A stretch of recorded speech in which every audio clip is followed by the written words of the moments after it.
Hi Atlanta fan, me here, I'm back. I want to see you in the Mercedes-Benz to celebrate with you and the team. See you.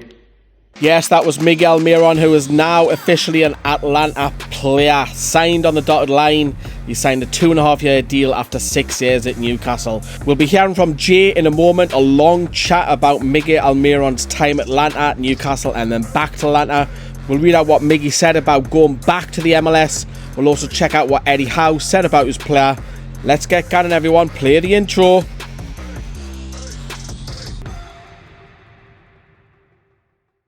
Right, hello everyone. We'll hear from Jay, as I say, in a minute, but let's get straight to it. Eddie Howe has been speaking on behalf of the club. I want to thank Miggy for everything he's done and given us during that time together. He's been the ultimate professional and he's been a big part of some of the most memorable moments in recent seasons. He's a great person and we'll miss him greatly, but this is the right move at the right time for him and his family, and we wish them well. Miggy's gone on to say, joining Atlanta, I'm very happy to return to Atlanta United, a club and a city that has always held in a special place in my heart. I'm grateful for Arthur Blank and the entire organisation for the opportunity, and I'm looking forward to reuniting with the fans at the Mercedes-Benz Stadium and creating more moments of joy together.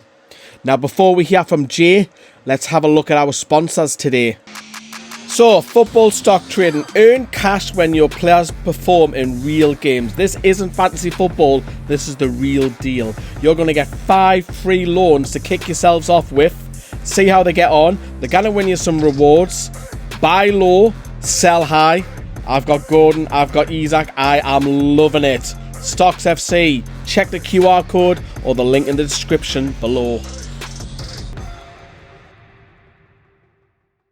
Hello everyone, so that was our sponsor Stocks FC, so make sure you download it. You can see the QR code, but you won't be buying Miggy, no, because he's headed off to the MLS, back to Atlanta. And of course you must have seen this guy's face before. He's been on the channel throughout the years, met up with in Atlanta as well in the pre-season of 2023, and you never know, I've heard some rumours that Newcastle might be heading back to the States.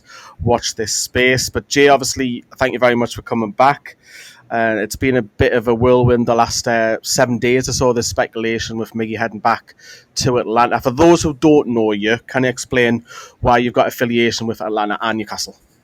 Sure. So I've been a football fan almost all my life. I've been with Newcastle for over 20 years now, and they're my true love. But when MLS opened up in Atlanta, let's go watch the footy local, right? So I'm a founding member there. We go to a lot of games every year, and it's a great experience. And MLS is getting better, but let's be real. The MLS is a different animal than the Premier League. So I've got two hearts there. Really, it's Newcastle first, but it's fun to go to the local footy. And at day one, game one, Miguel Almiron was a different player than most of the other people. And that's why we love him so here in Atlanta. So that's my Miggy short history. And then obviously he's won the MLS Cup, and obviously I think he was Paraguay Player of the Year. Yep. I'm sure he's got more accolades as well. I've seen, you'll correct me, I'm sure was he Player of the Year for Atlanta? Or am I making that up? No, he was Player of the Year for us, and he was in consideration in 2018. I actually don't have it at hand how well he did in the league that year, but he was a formidable part of our offensive structure, both with creating goals and bringing the ball forward and scoring goals for us, though that wasn't his primary thing. His assists, through who at the time Joseph Martinez was the best striker in MLS, they were just an incredible, up, weren't they? There were so many links to Martinez as well to bring him to Newcastle, if you remember. And when Miggy came, then obviously this skinny little kid from South America, he obviously played for Lanús in Argentina. I think he won the league there, if I'm not mistaken, as well, which is rare because obviously you always think of Boca and River, don't you, down in Argentina. But he came to Atlanta under Tito Martino, if I said that right. And obviously he's brought him to Atlanta. And what did you think of him? Where did he play in this first when you first seen him? He was an attacking midfielder the whole time. But our initial team, especially those first few games, it seemed like everybody wasn't attacking whatever they were. It was entertaining. We played in another stadium originally outdoors, and it was a really great time. The OG Atlanta fans will look upon Bobby Dodd fondly. But even in all of that, it was obvious that he was the kind of midfielder that was going to make a contribution. And Tito just had us going forward, using the assets that we had, the players at the time, a midfield, hooking up with attacking forwards, and enough defenders that would mostly defend. We got Brad Guzan in from a relegated side, and it formed a good combination. We did very well the first season, but it was the second season where it all began to click, and Miggy was our real 10. Now, he's got 3 left feet, right? The poor lad, right? And he certainly was the same way playing as our 10. But, Lee, I showed you some graphs about Let's talk about them, yes. Comparison to the attacking midfielders in 2018. And he was the 99th percentile in most of the attacking midfielder categories. And you really only see numbers from people like Mo Salah and people like that when they're at the top of the game. Now, again, the MLS is not the Premier League, but he was absolutely dominant in 2018. And I want to point out, people will remember Miggy falling down a lot when he first came here. In MLS, they would just knock him down as soon as he got the ball in 2018. There were times when he was carrying players on his back and wouldn't stop the play. He actually hurt his hamstring doing that. So I was like, if he stays up when he gets to England, he's going to get broken. So I think there was some self-preservation there. But he was a workhorse, a hero, and he delivered. His crosses were where they needed to be to Joseph. Joseph put them in the net regularly, and they performed amazing tricks in front of us all.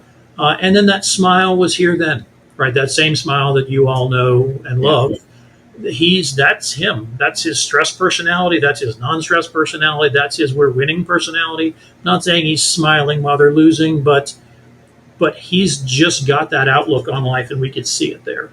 I was fortunate to sit close to the bench a lot where some of my seats were, so I could see his facial expressions extremely well coming on and off the pitch. So really good time. So I'm not saying anything that any Atlanta fan of those eras wouldn't know and say themselves. Yeah, we've seen the graphics on screen for the people at home as well, obviously his best seasons. When that move happened to Newcastle, what were you thinking? Because obviously you've got the two loves, of course, and I'm going to sound like Tom Jones here. It's not unusual. And Tom Jones. But he leaves your beloved Atlanta, who have just built this city, this team, Atlanta United, with Darren Neals, ironically, who comes to Newcastle later. And then he moves to Newcastle, who you've got fond memories of, and being a supporter for over 20-odd years or so. What was your initial thinking of Miggy going there? My first thought was like, please don't go. I mean, like I want him to do well, but Newcastle, we're not doing very well. The thought, remember we just got promoted, but Rafa was with us. Yes. And I was like, Rafa must have been the one that selected him. And I was like, and maybe Rafa could be good for his game. My thought was also, don't get broken. You can't stand up like that in the Premier League. They'll punish you, so don't get hurt. So there were concerns, but also excitement. And also, it's not easy. Other American fans listening, it's not easy to get the ties to your Premier League team, especially a team like Newcastle. It's better now than it was, but at the time, people didn't know that much about it. So anything that made a connection for me from Atlanta to Newcastle was just the best thing going. So I was concerned. I knew he was good in the MLS. The question is, can you deliver in their best league in the world? And that's and now we know the answer for that over some years, which is sometimes. Right? Yeah, and it was dead strange as well, because normally when a player leaves, you don't really wish them that well. And it was all like, we had you on, we had Atlanta Fan TV on.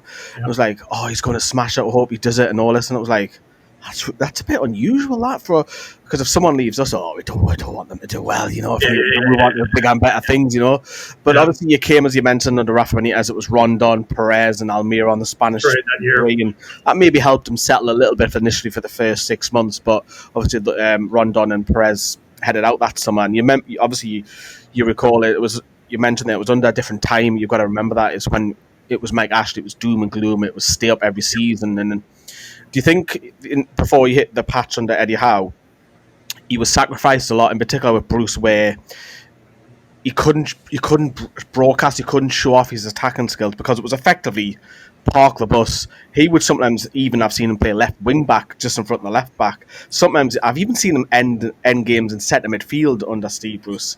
It was just Bruce, if you want to call it that, because initially I thought a lot of players, not just him, declined under Bruce. And what was your thoughts? Because it was effectively give it ASM, give it Wilson.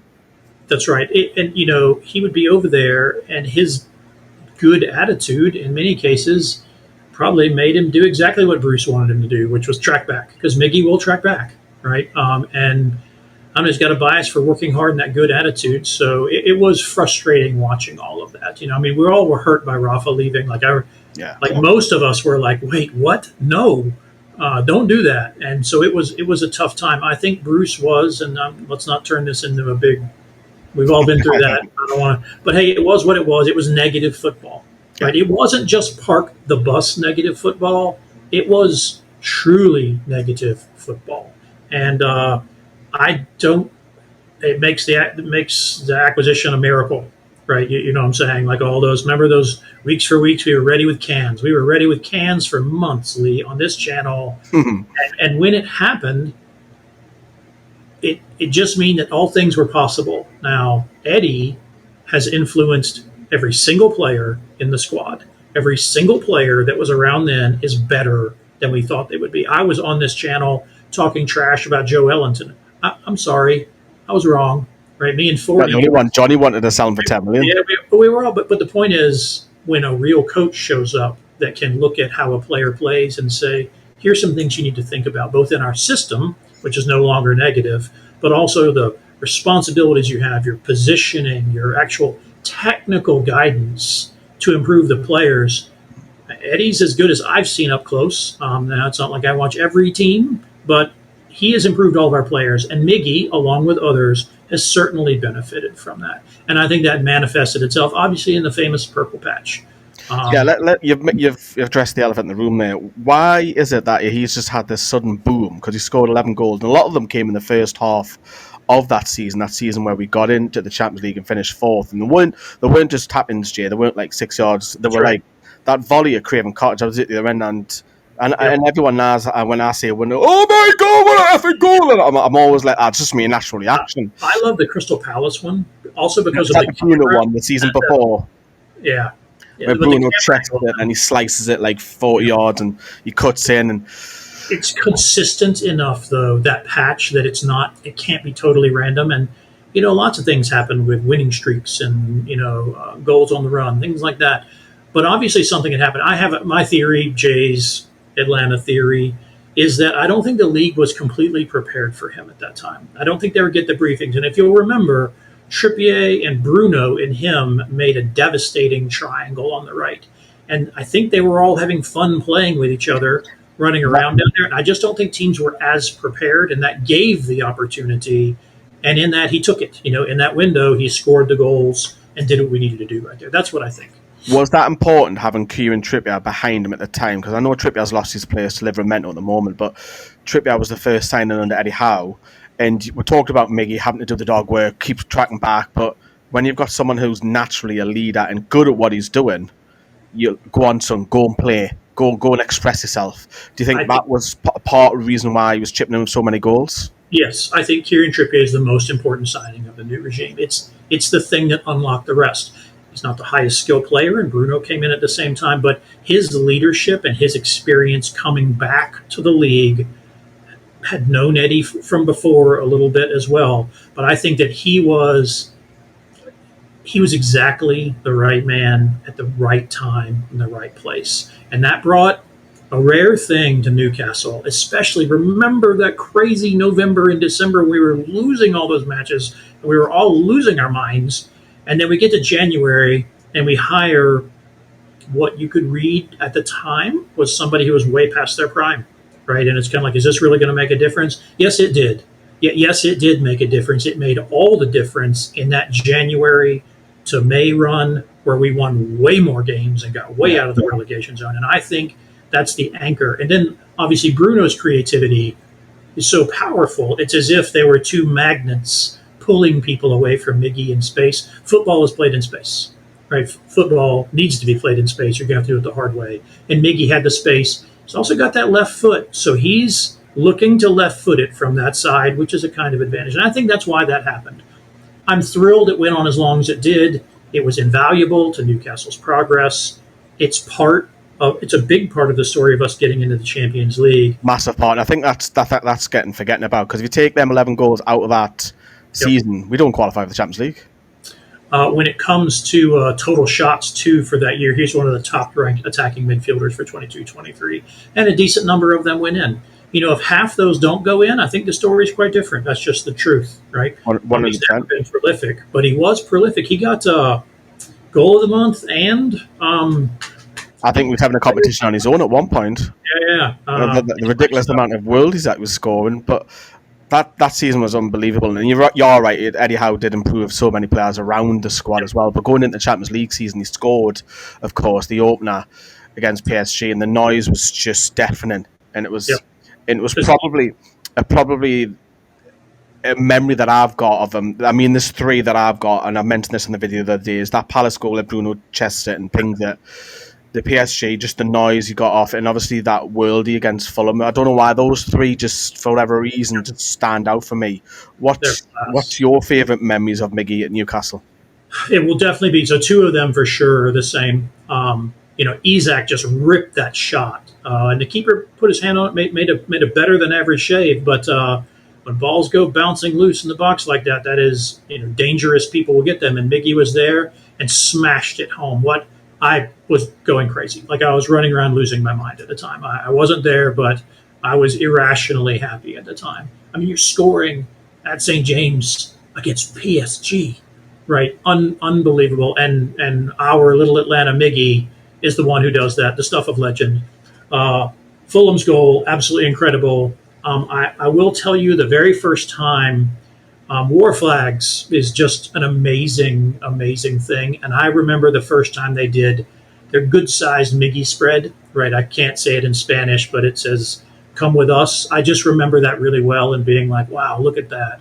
All these Geordies really appreciate what Miggy is doing, right? And that, I remember that as much as the times on the field. Like, you don't get that many tifos, right? There ain't that many. It's a lot of work and a lot of time. But to make one for Miggy, I just remember that as much as I tell that story, right? So I like it a lot. No, that's different. I do like that. And then, of course, I do have to talk about a little bit of the negativity he's formed. Obviously, very inconsistent in and out the team the last 18 months and so.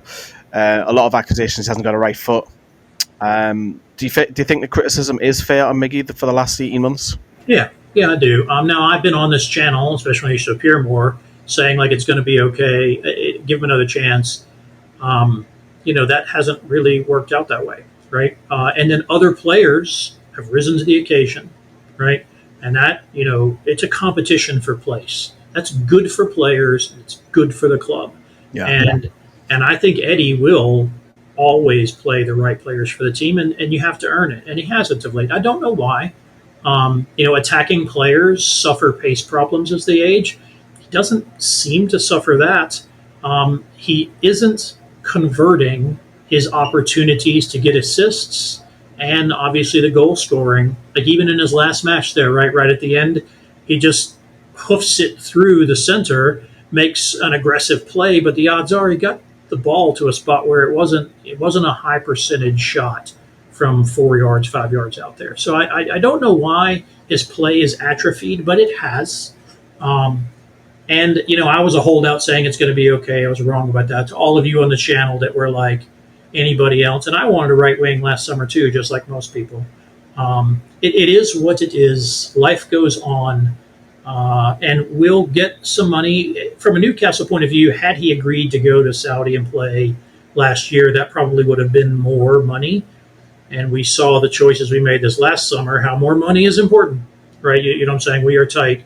And while this is going to be, what does it convert into pounds? 10 million pounds, something like that? I think it's something like 8 million. I think that's what it is, and maybe a couple of million add-ons, depending how well he does. But you're already answering my next question I was going to throw at you. Obviously, with Miggy leaving, then I had a fantastic send-off down in Southampton.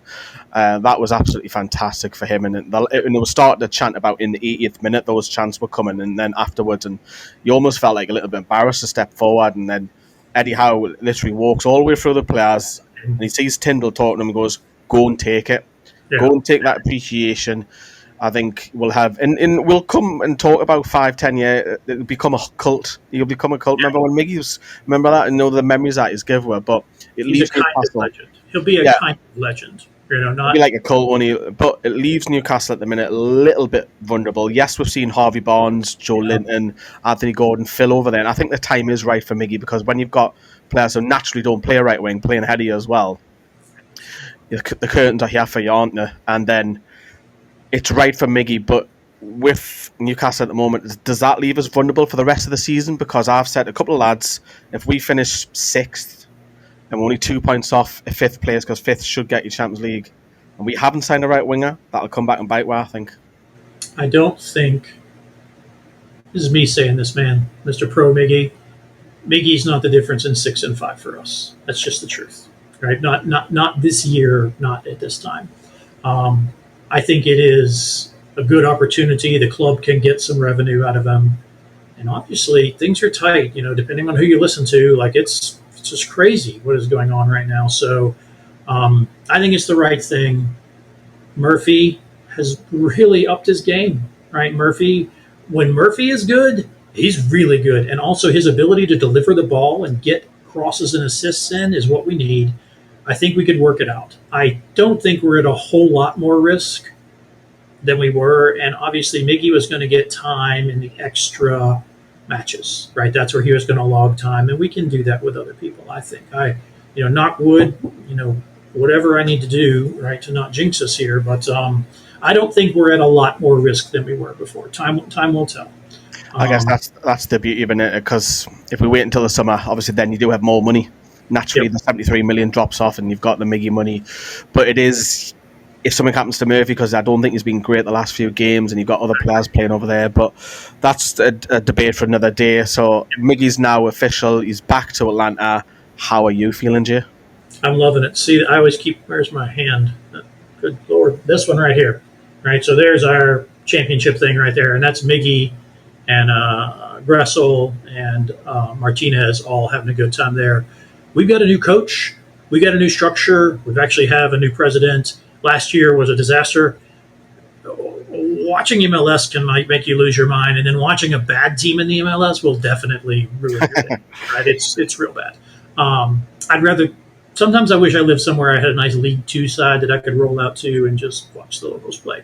In any case, I think it's really good for us, especially if this last thing goes through. That was off yesterday with Middlesbrough, but now they're announcing it back on at this time. Who knows till it's done? But we had an anemic attack at times last year and traded away some of our best attacking players because it was the right thing to do, allegedly. I don't know. It's potential.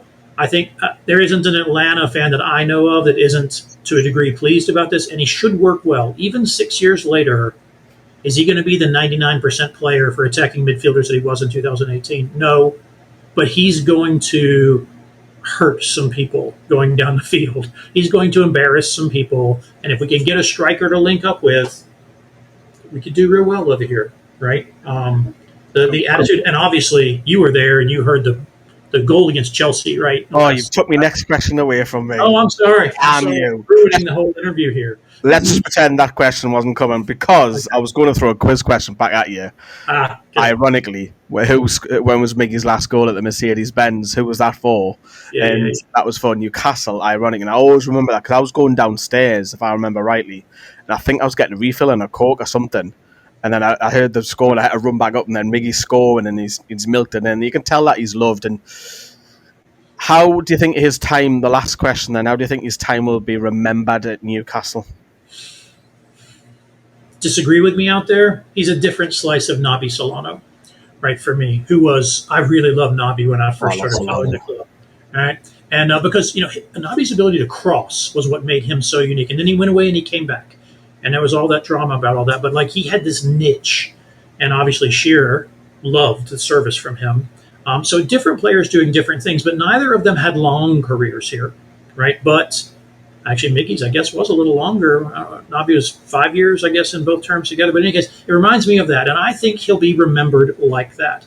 The two things that I believe, not an official Geordie, but, I love the Geordies. I think the Geordie faithful will remember the purple patch, which was real skill.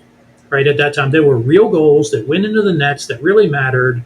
Ultimately, in the next year, he helped get us to the Champions League, and he put it in the net at St. James against PSG when we blew them off the field. That will never be forgotten, and people will remember, even when his skill wasn't where it needed to be, and there was rightful criticism about that. Miggy played his heart out every minute he was on the pitch, and I don't think he'll be forgotten. Right? I think that will be his niche in the long run. Yeah, I think he's still in it. He's nearly 31. He's still got a few years left. So we'll keep an eye on how Atlanta get on with Miguel Almiron, whether he plays in the 10 or out wide. We'll get Jay's feedback every so often to see how he gets on. But I thoroughly enjoyed that. I hope you all did at home. Obviously, we've read out the statements from each side right at the beginning, and obviously Jay's analysts on Miggy's timeline, if you want to call it that. That's probably what it is. It's from Atlanta back to Newcastle, back to Atlanta again. But I thoroughly enjoyed that, Jay. Thank you very much for coming on, mate. Thank you, Lee. Thanks for having me. Away the lads. Away the lads indeed. Drop us a like, everyone. Bye-bye.